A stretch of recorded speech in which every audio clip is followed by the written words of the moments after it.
Hey guys, today I have the Sage the Day palette from Colourpop to swatch for you. I just did the Petals on Point one, so of course I had to do this one as well. They came out the same day, I believe. But this is another one of their 9-pan palettes, and I was excited for this one because I love greens. I love green color stories. I think just looking at it, this one kind of reminds me of the Mandalorian The Child palette that they did. I'll have to look at that one again to see how close it is, but this one's kind of a mess. It came like this. I haven't even like swatched or touched this yet, but you know how Colourpop is lately, and their quality control is not that great. So this first one is called Lit Vibes, and this one looks really pretty. It's kind of like a super pale peach base, and then it has a really strong green duochrome to it. So let me see if I can get that to... Oh, that's so pretty. That's gonna make a nice like inner corner highlight because it's very sheer, but that green is super strong when it hits the light. That's what I like to see, is some unique colors from them, because it seems like lately they're just doing the same stuff over and over. Then we have Retreat Me, which is a very pale like golden olive color. I guess that's what I would call it. That's also really pretty.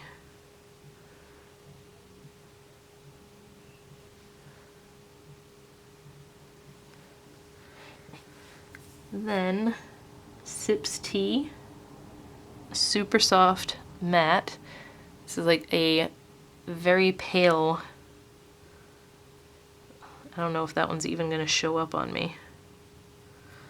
Almost like a pale pea soup color. There we go.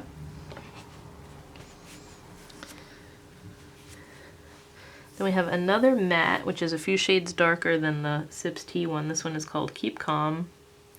Again, super soft. That one is more of like a dusty pale green here. On the screen finder, the viewfinder, it looks like it's a little bit darker than it is in person. It's more of like a dusty green in person. Tree of Life is this really pretty metallic deep green.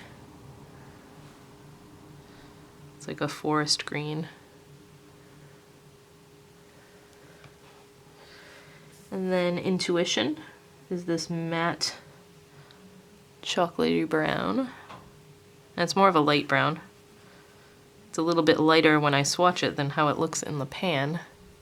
You can tell the swatch looks much lighter.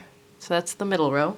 Manifest, they do this color so often, I'm getting sick of seeing it. It's a deep chocolate brown with a bunch of gold micro sparkle in it. It's in probably 80% of the palettes that they do. And the sparkle doesn't want to show up too great in this one. And then there is Nature Bay, another color that they have a lot of similar shades, if not the same exact shade as this. It's got a reddish brown base with a really strong turquoise shift to it. Again, very pretty, but they do it so much. And then Smudge Me. Really, really deep olive green. It probably looks brown or black on the camera. Maybe you can see this a little bit better. It's one of those just ugly, grungy, dark green colors. So that is what the last row looks like. So these first two colors were super nice to see because they're pretty unique. They're not something that...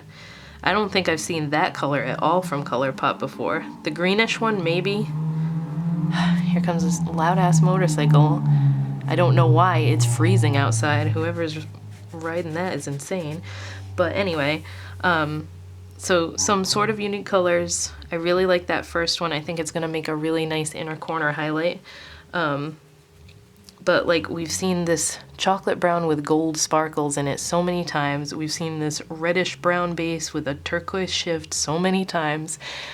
I just, at this point, I realize that there's only so many colors they can do, but they don't do a lot of like duochromes and shifty colors and stuff. I know from experience those are way more expensive to make, but something different for a change, you know? So I was definitely more excited about this palette than I was for the Petals on Point one, but again, there's still some like double shades in here from other palettes. So I hope the swatches were helpful for you guys. I hope you enjoyed this, and I will talk to you in my next video.